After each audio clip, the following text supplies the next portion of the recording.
My name is Casey Erwin. This is my introduction speech for Comm 1010. My topic is making staff sergeant. To understand why someone is a certain way, you need to know what has happened to shape them. Some staff sergeants come across as easygoing, some as gun-ho pricks, some as if they don't know why things are done a certain way.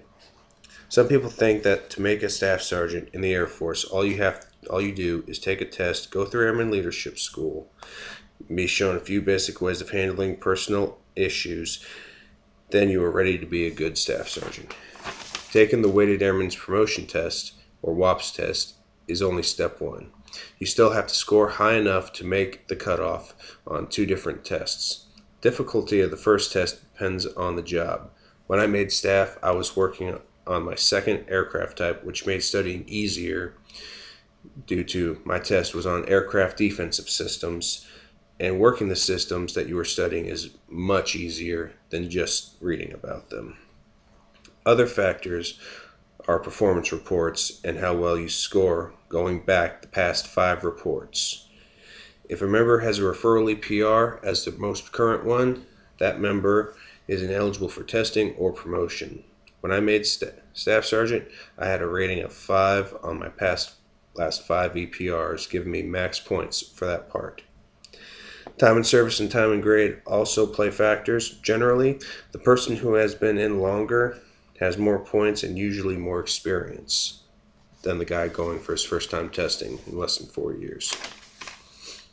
Decorations play a small part of scoring for promotion, as the most points you can receive is 25. This part didn't apply to me because I didn't have any decorations worth any points. Training and experience are important for making a good staff sergeant. Some people think Airman Leadership School has most, if not all, the training you need to be a good staff sergeant. Handling the training on how to write performance reports and letters of counseling and reprimand, and how to verbally counsel someone, for the most part, the Airman Leadership School does give you the basics. New staff sergeants need to seek guidance from the older, more experienced NCOs, non-commissioned officers. There are going to be situations that were not covered in ALS, and not all situations are going to be the same. Also, not all new staff sergeants get the same kind of mentoring. When I first stowed on staff sergeant, I had to write a letter of counseling on an airman for not turning in his technical order into the tool crib at the end of the shift. Had he been a brand new airman at a tech school and his first offense, he would have only received a verbal counseling. But as he was a senior airman and this was his second time doing this and he had 3 years in, I had to write him paperwork. A person's personality also says volumes about if they are ready to be a staff sergeant. I've seen individuals that were too new, but they tested and made it within their first 4 years of testing. One individual in particular was so new he didn't know what he was doing. He was not doing 90% of what he was supposed to be doing. I'm not saying that all who make it in their first 4 years are not going to be good staff sergeants. The maturity of the person also comes into play. I've seen some that just think just because they made staff sergeant, they can make all the E4s and below do whatever they want just because they outrank them. And I've seen them abuse their rank. Some abuse the rank.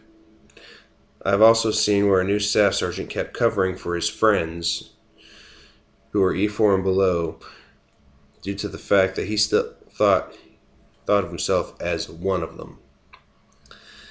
While maintaining a good working relationship with your shift workers is productive, you also have to let them know that you are the boss and you have to do what is best for whatever you're in charge of, whether it be a shift, shop, whatever you're in charge of.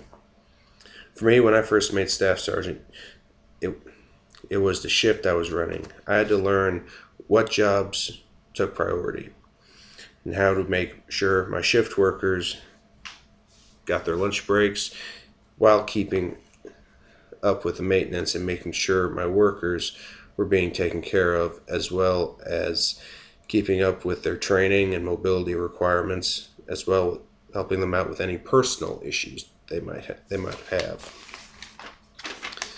Making a staff sergeant is a combination of getting the correct score on 2 tests, having enough points on EPRs, decorations, time and service, time and grades are only the first steps. The rest is going to come with on-the-job training and personal experience.